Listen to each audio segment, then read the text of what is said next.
Hello, I'm Dr. Clint Sexton with Naperville Integrated Wellness, and I'm a functional medicine doctor. Today I want to talk about functional medicine and some of the differences between functional medicine and traditional medicine.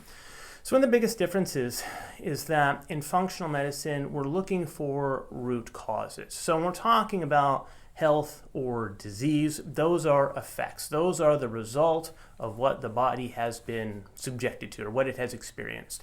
And oftentimes that's going back to the things that we're doing, the choices we're making.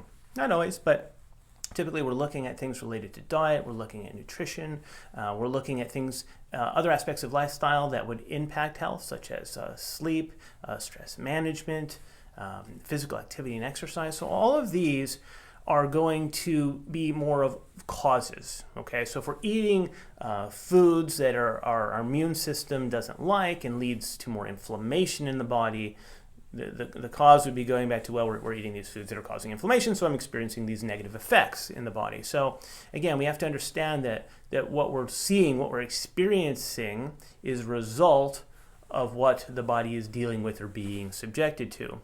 And so when we're talking about root causes, we want to find out, hey, what is the body like? What helps the body? What can we do to help support it to create, be involved in health promoting chemical reactions, biology, and physiology? So we're working with it. We want to work with the body. We don't want to harm it. We don't want to put something into it that's going to create other problems for the body. And that's probably one of the biggest differences between functional medicine and traditional medicine or pharmacy medicine.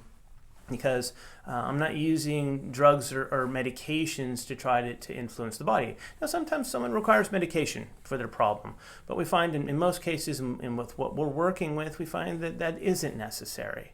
And so we want to find out, how can we help support the body? How can we work with the body? And we want to do things that are not going to result in new problems. Okay, so one of the problems we run into when we work with medication is that medications have side effects. So a side effect is just a potential new problem, a new dysfunction, or technically a new disease process that's occurring in the body because of the medication. So you take the medication for one problem, but you set yourself up for other problems. So we don't look at that as the ideal situation. We want to pick things like changing your diet.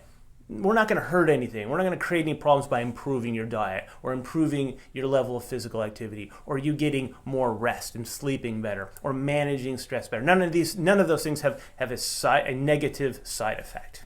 Okay, and so we're looking for causes. We want to work with the body. We want to enhance the health of the body overall. We don't look at different systems, different organs in isolation because they're not. They're all working and involved with and depending on each other for the whole health of the body itself. And that's a very different approach. So you could take a medication for one health problem, but that can affect a different system in the body, resulting in more problems for the body and more dysfunction that it is now struggling with. So you're trading one for another. You see, you've helped one, but now we have more things that we've put the body in a state it's more susceptible to greater dysfunction, which is why our current health system is one of the reasons our current health system is struggling. So if this makes sense to you and this resonates with you on some level, check out the blog, check out some of the other blogs and videos, look at our website, and see if you think that we might be a good fit. All right? Thank you.